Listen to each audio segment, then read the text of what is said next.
There's no such thing as a second-class Catholic.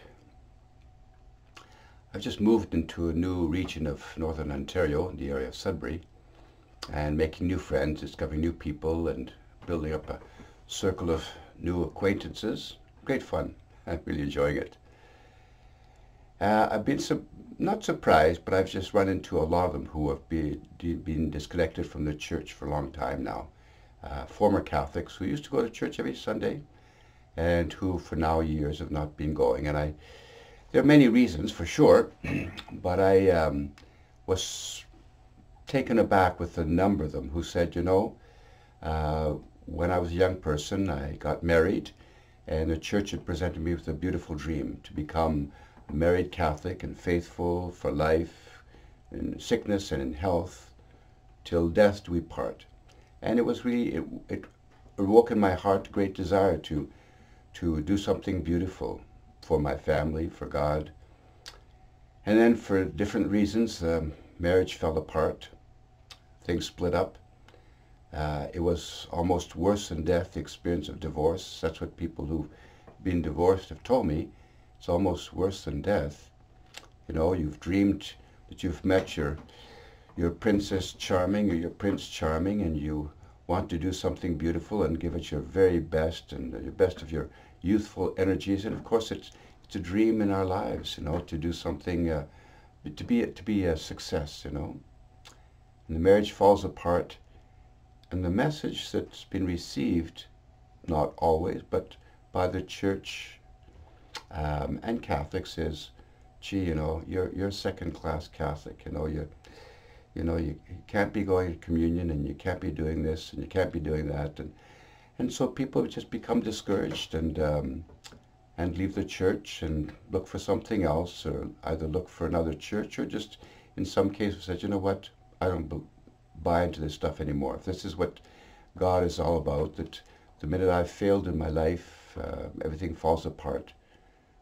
It's tragic, because that's never been the church's teaching. It's never been the church's intention to cast people away because they failed. That's never been the church teaching or church intention. And somehow it's been part of our psyche, of our culture in the Catholic Church. It needs to change. It needs to change. A failed marriage does not mean a failed life with Christ. It does not.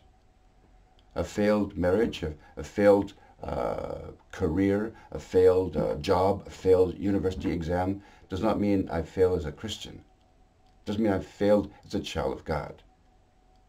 The love of God for all human beings, for his children, is always manifest. It is eternal. It is faithful, always to the end. A faithful marriage, a broken marriage does not mean a failed relationship with Christ. It means that one of our dreams has been shattered. There are many of our dreams that have been shattered. And the challenge of Christ and the challenge of hope in this jubilee of hope is to pick up the pieces and do something beautiful with the broken pot that I have now, the broken pottery.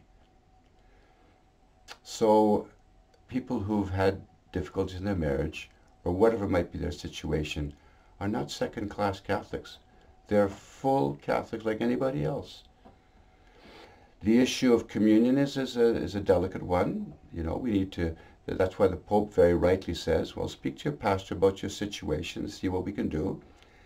But let's be clear about that, and I think you may be aware of this, that somebody who is divorced can go to communion, of course. The problem is not the divorce. The problem is if somebody gets married a second time. That becomes a little bit more tricky, and it needs to be discussed with the pastor. But that does not make somebody a second-class Catholic. It makes of them a Catholic who's struggling with issues, just like every Catholic struggles with issues. Some may have a marriage that has lasted for 55 years, but they've had a terrible drinking problem over all these years, or they've been violent with their husband, or been gossiping against their children. Who knows what it is? But their marriage is faithful, hasn't broken. We might need to be very careful as Catholics, the way that we treat our brothers and sisters. We all suffer, we all struggle, we all have our difficulties, we've all had problems, and whether it's a failed marriage or a failed career, whatever it is, that does not mean that I'm a second-class Catholic. God's arms are open all the time. The church is not a gathering of perfect people. The Catholic Church is a gathering of broken individuals who need Dr. Jesus. That's what it is. And those who come to church are not foolproof Catholics. People who come to church are not individuals who are in state of grace, living a holy, perfect life. No, they're not. They're people who, like everyone else, are struggling. And if indeed they do say, gee, I'm in a state of grace, I'm worthy to receive communion, well, you're struggling, right, my brother or my sister, with arrogance is what you're struggling with. There's no such thing as a Catholic and a perfect state of grace. We all walk by the mercy of God, all of us. There's no such thing as a second-class Catholic. So, may the Lord give us a grace of the first beatitude. Blessed are the humble, who do not judge their brothers and sisters or condemn them, but who pray for them and pray especially for ourselves, that God would be merciful towards us, poor sinner that I am. And before communion, we always say this one little prayer, if you recall. Lord, I am not worthy. I am not worthy, but only say the word of your mercy, and I shall be healed. So, we need to look at that, brothers and sisters. There are no such thing as second-class Catholics. We're all children of God.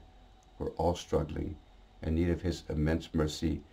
In this year of Jubilee of hope, let us walk with hope that we can begin to heal the rifts here and help people to rediscover the path back to Christ. Humble people, broken people, leading humble, broken people. God bless you. Have a wonderful day, a wonderful week.